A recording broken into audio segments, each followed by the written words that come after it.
We all knew that when the FDIC came in to save those deposits, there would be repercussions. And today we find out what those repercussions are. Our government is now going to start penalizing the middle class under the facade of helping low-income people. Larry Kudlow first broke this story. Let's jump into it. Hello, folks, and welcome to Kudlow. I'm Larry Kudlow. In a world of outrages and Bidenomics, big government socialism, taxing success, where diversity, equity, and inclusion and redistribution reign over incentives to promote opportunity and growth, we have a new outrage. For hardworking folks, and I'm talking typical middle-class, blue-collar type families, save their money to create a nest egg to buy a house, i.e., the American dream, they're going to be penalized by the Biden administration.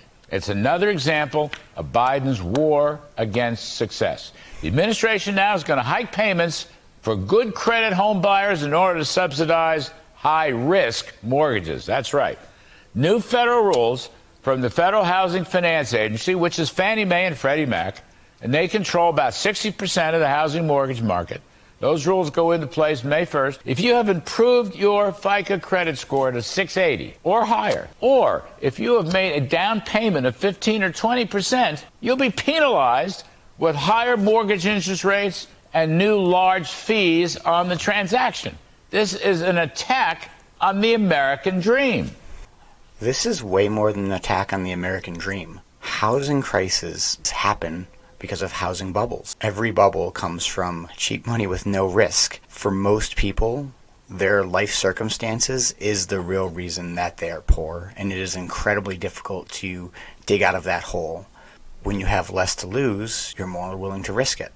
Coming from some white dude running a YouTube channel, it's going to sound very harsh when I say poor people are more irresponsible with money and property. When you never gain anything of real value, it's hard to value it and preserve it. And if you do get something of real value and you've never had to work for it, it will be squandered. Right now our banks are about to make it more expensive for people who can't afford their house, so they probably won't be able to, so that poor people who won't be able to afford these houses can temporarily get in them. We're going to see APRs again, and we're going to see them below the interest rate, and it's going to be for 2 to 3 years. And just like before, as those rates increase, they will lose those houses. Right now, our banking system, we are setting up a domino effect to remove real estate ownership from both the middle and the lower class, all while the banks profit.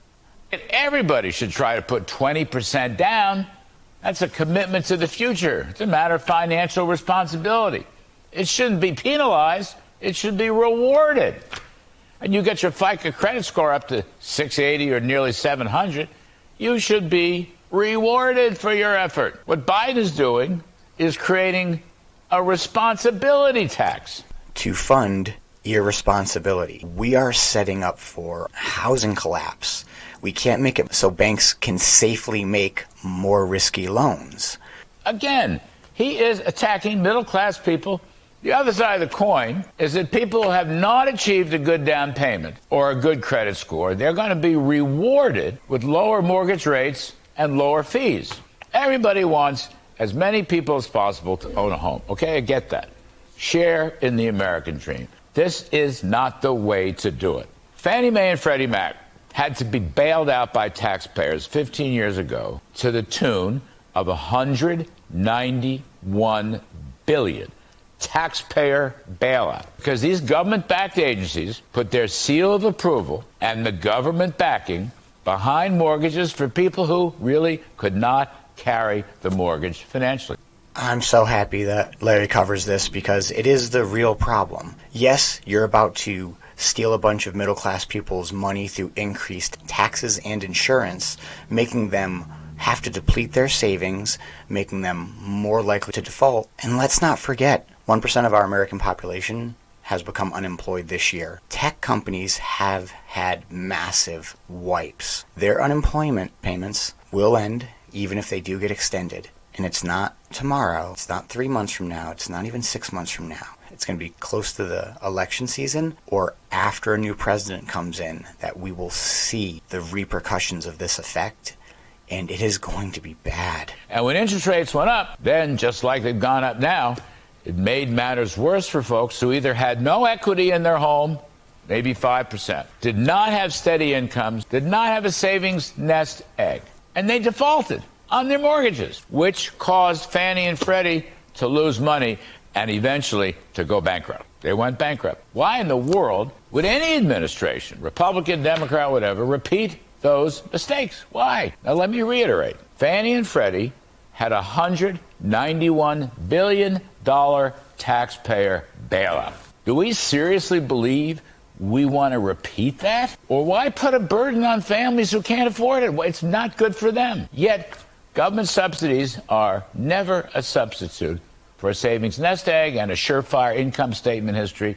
This is left-wing socialist ideology. That's all it is. But let me make a more general point. This is the socialist fashion that we see everywhere now. It's not just Joe Biden or his alter ego Bernie Sanders. But look around the whole G7. I don't see one single proponent of economic growth and prosperity. Now, I see a whole bunch of left-wingers who are trying to substitute government action for private investment. And, of course, they're failing badly. There's no growth right now among the G7, but there's a lot of inflation because of all this government. But we should be equally outraged at how all these governments are going in the wrong direction.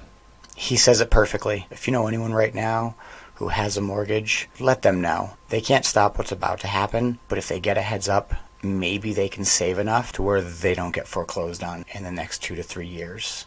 And we need to stay mindful of the fact that the US dollar is on the shakiest ground it's ever been on. This probably feels a lot like I'm trying to get you scared. I want you prepared with true information to make responsible decisions about your future. And the more prepared you are, the more easy it is to be resilient. I hope you learned something. I'm Tristan with Radically Rational Radio. Like, comment, and subscribe, and I'll see you in the next episode. Stay resilient.